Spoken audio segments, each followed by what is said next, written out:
Alors, Dominique Grimaud, on a tout dit sur l'OM, sur cette équipe superbe, sur ce public, sur son président, etc. Mais on n'a pas dit grand-chose sur la presse marseillaise et elle joue un rôle éminemment important. Ah bah énorme, énorme. Ils sont champions avec les joueurs. D'ailleurs, je vais vous montrer les titres de ce matin. Le Provençal dimanche, champion. Ouais. OM, un but, un titre. Bon, la Marseillaise, c'est celui de samedi, hors la loi antisémitisme. On en parlera tout à l'heure avec Anne Sinclair.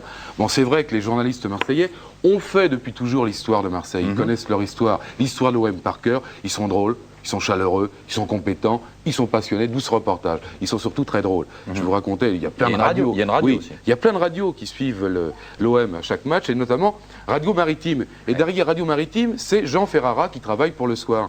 Et hier, Jean Ferrara me disait, tiens, petit, tu sais que Radio Maritime, c'est la plus grande radio de tous les temps. Alors je dis à Ferrara, tu déconnes ou quoi? De tous les temps de Berre. Ouais, voilà. Ça, c'est Marseille. On voit donc ce reportage de Dominique Grimaud sur la presse marseillaise et l'OM.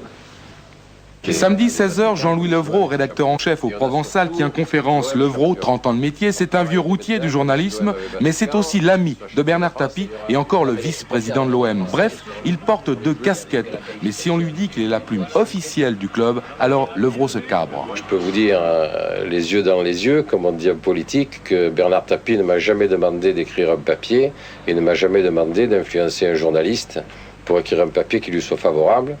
Et j'ajoute que si demain, je savais que quelque chose de pas clair se passe à l'Olympique de Marseille, si j'en avais la preuve, eh bien je serais le premier à l'écrire dans mon journal.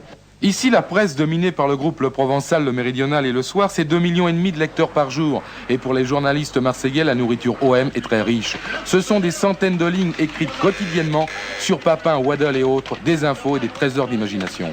Les lecteurs méditerranéens sont friands de football, et avec une équipe comme l'Olympique de Marseille où tous les jours il y a quelque chose de nouveau, il y a matière. Il faut peut-être des fois qu'on fasse travailler l'imagination, mais on doit arriver. 1h30 avant le coup d'envoi, ils sont tous là, les journalistes marseillais, et ils parlent en refaisant l'OM à l'infini. Ils jouent groupés, rigolent ensemble, s'entendent plutôt bien, même si certains refusent le système de l'information identique pour tous. Avant, la presse marseillaise était assez insolente par rapport à l'OM.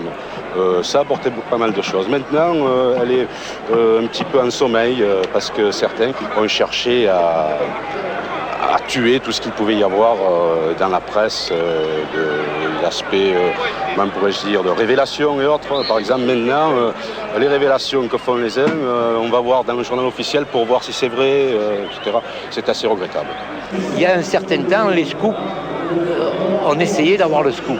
Maintenant, avec la formule instaurée par Bernard Tapie, on est placé à peu près tous sur le même pied d'égalité. D'autres sont nostalgiques d'un temps où l'OM était déjà en pointe et en fête avec Magnusson et Skoblar et où, semble-t-il, le pouvoir de l'argent était moindre.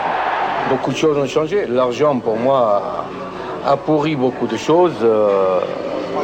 Vous l'avez vu cette semaine dans l'équipe, l'enquête pendant 3 jours sur les salaires, sur la surenchère démentielle qui se déroule un peu partout.